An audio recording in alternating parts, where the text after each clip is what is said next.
लूका की इंजील और उसका 10वां बाब जो 42 आयत पर मुश्तमिल है।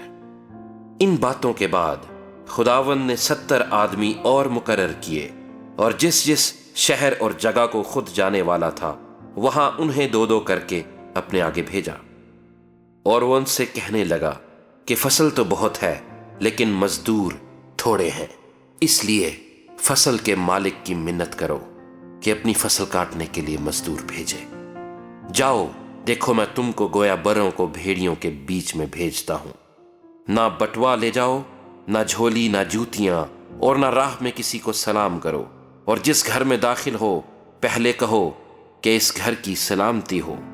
अगर वहां कोई सलामती का फर्जंद होगा तो तुम्हारा सलाम उस पर ठहरेगा, नहीं तो तुम पर लौट आएगा। उसी घर में रहो और जो कुछ उनसे मिले खाओ पियो, क्योंकि मजदूर अपनी मजदूरी का हकदार है। घर घर ना फिरो, और जिस शहर में दाखिल हो और वहां के लोग तुम्हें कबूल करें तो जो कुछ तुम्हारे सामने रखा जाए खाओ, और वहां के बीमारों को अच्छा करो और उनसे कहो कि खुदा की बादशाही तुम्हारे नजदीक आ पहुंची है।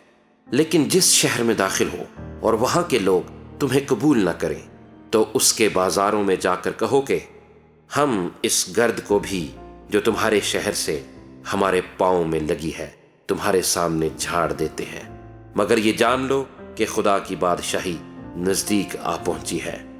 मैं तुमसे कहता हूं कि उस दिन सदूम का हाल उस शहर के हाल से ज्यादा बर्दाश्त के लायक होगा।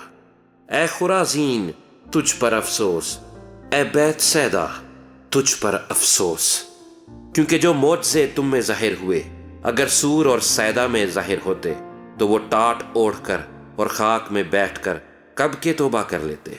मगर अदालत में सूर और सैदा का हाल तुम्हारे हाल से ज्यादा बर्दाश्त के लायक होगा। और ए कफरनहूम, क्या तू आसमान तक बुलंद किया जाएगा?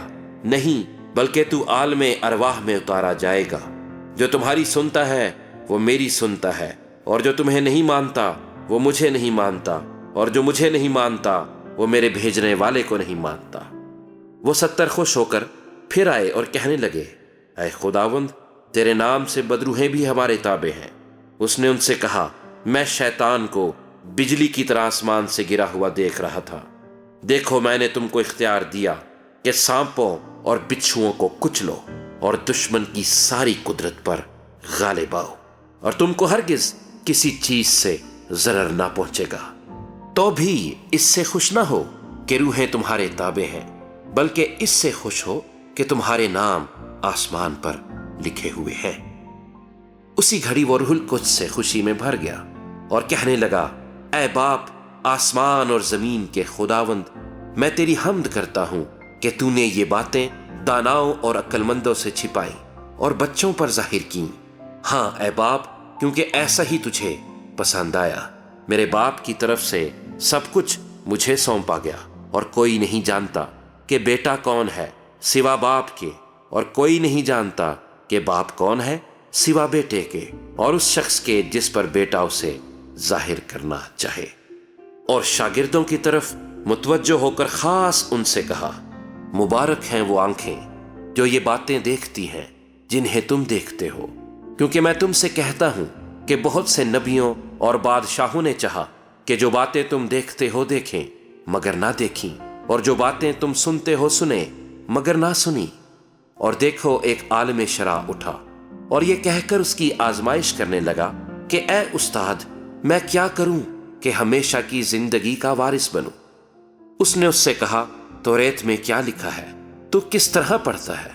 उसने जवाब में कहा कि खुदावंद अपने खुदा से अपने सारे दिल और अपनी सारी जान और अपनी सारी ताकत और अपनी सारी अक्ल से मोहब्बत रख, और अपने पड़ोसी से अपने बराबर मोहब्बत रख। उसने उससे कहा, तूने ठीक जवाब दिया, यही कर तो तू जिएगा। मगर उसने अपने तेई रास्तबाज ठहराने की गर्ज से यीशु से पूछा, फिर मेरा पड़ोसी कौन है? यीशु ने जवाब में कहा कि एक आदमी यरूशलेम से यरू की तरफ जा रहा था कि डाकुओं में घिर गया। उन्होंने उसके कपड़े उतार लिए और मारा भी, और अधमुआ छोड़कर चले गए। इत्फाकन एक काहिन उसी राह से जा रहा था और उसे देखकर कतरा कर चला गया।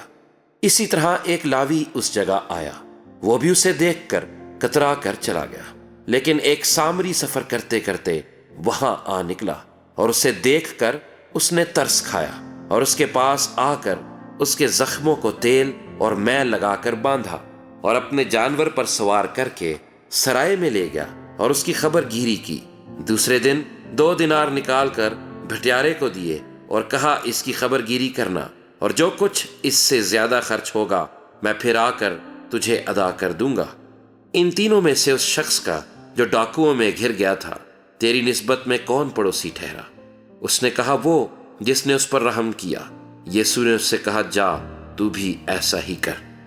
پھر جب جا رہے تھے تو وہ ایک گاؤں میں داخل ہوا، اور مرتھا نام ایک عورت نے اسے اپنے گھر میں اتارا، اور مریم نام اس کی ایک بہن تھی، وہ یسوع کے پاؤں کے پاس بیٹھ کر اس کا کلام سن رہی تھی۔ لیکن مرتھا خدمت کرتے کرتے گھبرا گئی، پس اس کے پاس آ کر کہنے لگی اے خداوند، کیا تجھے خیال نہیں کہ میری بہن نے خدمت کرنے کو مجھے اکیلا چھوڑ دیا ہے؟ پس اسے فرما کہ میری مدد کرے۔ خداوند نے جواب میں اس سے کہا مرتھا مرتھا، تو بہت سی چیزوں کی فکر و تردد میں ہے، لیکن ایک چیز ضرور ہے، اور مریم نے وہ اچھا حصہ چن لیا ہے جو اس سے چھینا نہ جائے گا۔